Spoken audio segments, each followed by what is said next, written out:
How's it going, guys? Preston here, Citizen Response. Today we're going to discuss some of the biggest issues that I see happening with appendix carry that basically nobody's talking about. Before we jump into the main topic of the video, as many of you guys know, I'm an affiliate with Attorneys on Retainer, otherwise known as AOR. If you were looking for the best legal self-defense coverage in all 50 states that covers things even like use of illegal weapons, gun-free zones, and even if you're charged criminally, sign up with my code down below, Citizen Response, save $25 on your startup fee. As somebody who appendix carries 90-95% of the time, there are some things that I have seen going on in the training world specifically that need to stop, or they need to at least be honestly addressed. And that's exactly what I'm gonna do here today. As always, if you disagree with me, I want you to hit me in the comments below. I'm always willing to change, adapt my training techniques and things of the such. But I'm gonna go ahead and share with you what I've seen and some real world examples as to why they might be a bad thing for you to emulate. Got my Hellcat here. I'm gonna use this as a prop to demonstrate what I'm talking about. This gun is unloaded and clear. So the first thing that I see people teaching others and training that I think is a big no-no and we should stop is drawing the pistol out with the thumb still over the slide and not completing the full firing grip until the hands meet. Now, if you're chasing the absolute raw, fastest draw to first shot, I'm sure this is a technique that works, and that's why they teach it. The problem with this is, outside of a flat range context, when you're talking about drawing a pistol in real life, when you might need it to defend yourself or someone else, that's a totally different topic for a different video.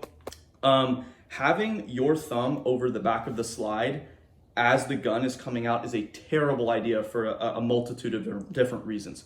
The first one is, you are assuming that you are going to have to go straight out to a full presentation. That's not how things work in the real world. The only time I've ever had to actually draw a pistol, I didn't come to a full presentation. I came to a retention, compressed ready position, however you want to say it.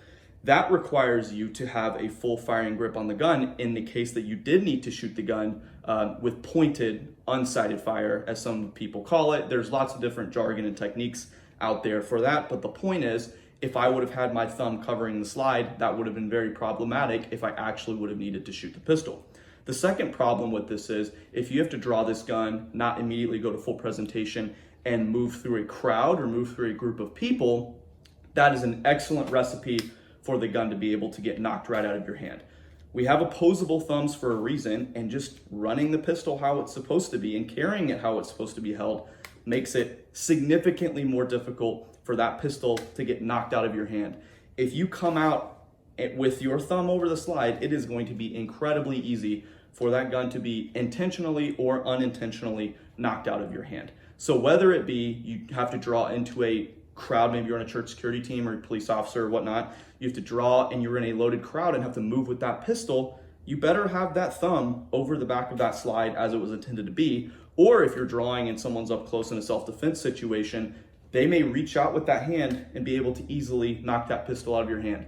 So guys, if you are training this, keeping the thumb on the back of the slide and rolling it into your full presentation, stop. It's not worth the 0.1, 0.15 seconds, if that you might save, versus just dropping the thumb as the gun is in the holster or barely coming right out of the holster. Guys, I promise you can still be very quick and get very fast, very effective hits with a proper technique. The second main problem I see coming out of the appendix carry training, shooting, competing world is the use of appendix carry gamer holsters and correlating that with concealed carry training or concealed carry instruction. So if you don't know what I'm talking about, I'm running some images over right here so you can know exactly what I'm talking about. We're talking about running like a 5-inch gun with an X300, or it doesn't even have to be that, just a normal 4-inch, 5-inch gun, compact or full size, and the ride height is like 2 to 3 inches above the belt line. The entirety of the kydex is spilling out over the belt line. The magazine is completely outside of the pants. You guys know what I'm talking about, like the APX holster from Tier 1 Concealed. Total gamer holster, guys. I'm sure it's great for what it is, but when we're talking about legitimate concealed carry training, guys, this is a no-go. You are taking a class from somebody teaching you techniques with something that absolutely is in no way, shape, or form concealed. When I take a concealed carry class or I'm learning from an instructor, my personal goals is to be able to carry my pistol and have nobody know that I'm carrying a pistol. They can look at my waistline. There is nothing completely abnormal. that is giving away that there is something odd going on. Even if their brain doesn't immediately go to gun, I don't want people staring at my waistline. I'm hanging out with families. I'm hanging out with families with young kids. I have young kids. I'm hanging out with people that very well may be anti-gun. I don't want to get into a gun conversation about why I'm carrying a gun around their kids. I'm not trying to do that. And this is the problem that I have with these gamer rig instructors. They are teaching people that are trying to live and operate in the real world with a real concealed firearm, and they're doing so in ways that are completely unattainable, or in some ways it's kind of like selling snake oil. Let me give you an example.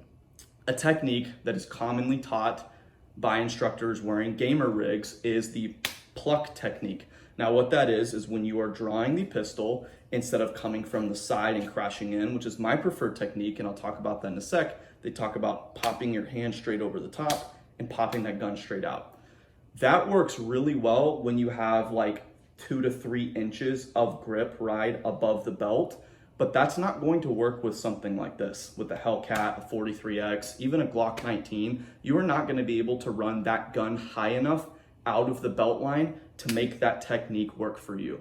You basically have to choose, do I want to run a setup that's gonna allow me a super fast pluck technique for my draw to first shot at 0.7, or do I wanna run a setup that's gonna have to make me modify my technique, but is going to be very concealed? So here's an example about how I would teach it, allowing you to run a gun. I mean, yeah, this is a smaller gun, but I can conceal a Glock 17 the same way, using the same principles and techniques.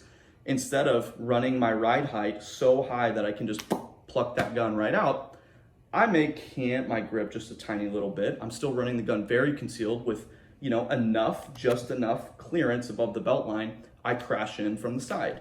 It works regardless of what gun you're using, regardless of what holster, as long as it's set up somewhat the same. It's gonna allow you to run that gun into deeper carry position and still get a consistent full firing master grip out of the holster every single time.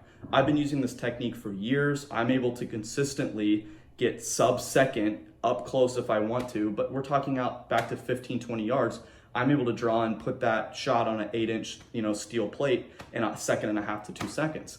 I mean, that's really good considering I'm actually running a gun that's fully concealed. So that's one of my problems with these gamer rigs and gamer rig instructors is just be honest about what you're teaching. You're not teaching people how to draw and shoot from concealment because you're not concealed whatsoever. There you have it, guys. There are 2 of the largest issues that I see with Appendix Carry in the Appendix Carry training and instruction world. If you are guilty of any of these, or maybe you have seen some other stuff going on that's similar, hit me in the comments down below. I'm always willing to change and adapt and try new techniques because, things change, gear changes, some principles stay the same. But, like I said, just get a conversation going. Let me know if I'm right or wrong. As always, thank you so much for watching the video. At the end of all my videos, I like to give an offer. If you're interested, I will send you a chronological Bible completely free of charge. Whether you're a Christian, non-Christian, doesn't matter to me. All I would ask is that you read it, give it a try, see if God's word can speak to you. It can change your life. It absolutely did change mine and the lives of many people around me. Guys, as always, thank you so much for watching the video. Get out there, train hard, stay safe.